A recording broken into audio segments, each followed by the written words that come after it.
When it comes to conversations about sex, one of the biggest problems is all of those opinions come without expectations. Here's what I mean. First, there is the expectation to do more, say more, and be more. This complicates the story. Think about it. There's pressure to feel more casual about hookups.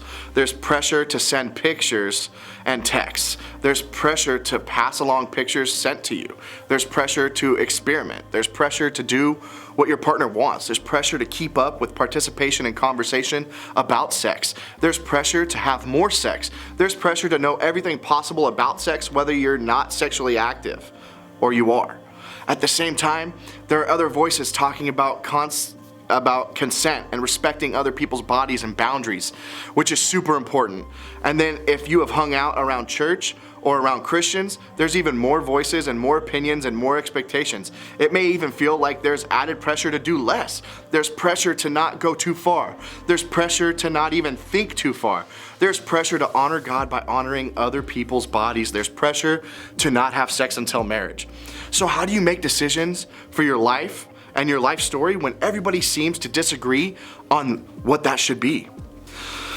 It's a good question and one humans have been asking for a long time. Let's take a look at what Jesus said in the book of John. He said this.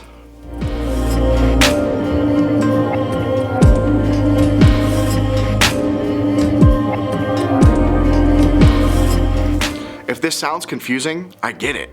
And you aren't alone. In fact, a few verses earlier, John tells us that the religious leaders were confused as well. But did you catch the last word? He says full. In the original language, the word gets used to talk about things that are superior, better than expected, beyond, over the top. In other words, John says that Jesus wants us to have life. Not just any life, he wants us to have more life, better life. That's his goal in everything, in life, relationships, and even sex. Jesus wants us to experience life. What's wild is so many of us think this is the opposite of what Jesus wants for us. It's tempting to think that God's goal for us is minus all the good stuff. Life, but only the boring kind. Life, but without anything exciting or enjoyable. And Jesus is telling this crowd of followers and us that we couldn't be further from the truth.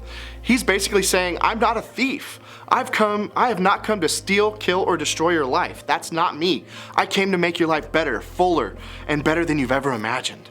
So what does this mean? It means that when you're getting messages from all sides and feeling pressure from every person in your life, you can believe Jesus. When you aren't sure who to trust, you can trust Jesus because he wants more for your story.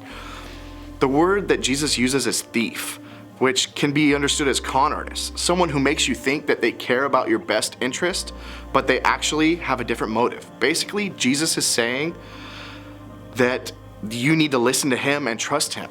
He is actually for you. He's looking for you so you can have the fullest, most amazing life you could ever imagine.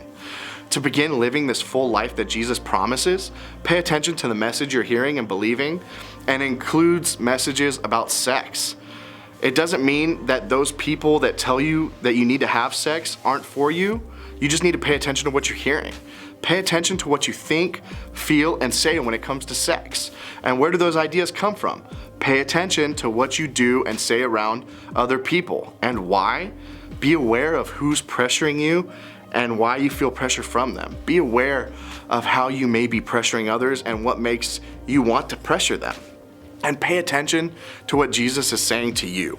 A few verses after Jesus says he wants us to have a life full, he refers to himself, the shepherd, and he says this.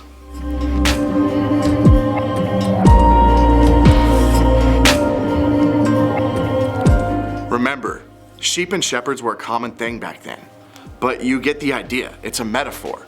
The people who belong to Jesus listen to his voice. They follow him because they know better than anybody that he can be trusted. They don't follow him because they're afraid of him. They follow because they want to be close to him. It's the safest place to be. And that's true for you and me. He wants more for you now. So you need to listen to him now, no matter what everyone else is saying. So while we may feel pressured by friends or culture to think a certain way about sex or behave a certain way, when it comes to sex, you don't have to wonder about who has your best interest at mind and who's looking out for you. Jesus is inviting you to a fuller life. Why? Because he wants more for your story. Ultimately, the best decision you can make for yourself is to listen to His voice and follow Him. That's true for every part of your life, including decisions you make about sex. Maybe for you that means it's time to start reading His Word for yourself, or spending time talking to Him by yourself. Maybe it means when a lot of voices say different things are best for you, you can make sure that He's the one listening and knows what's best for you and knows which partners you should be dating and what you should be doing. The truth is, sex is complicated. And like we've been talking about the past several weeks, when it comes to sex, part of what makes it complicated is that we often hear only part of the story. We hear only one side. We can only hear certain conversations, and there is always more to the story.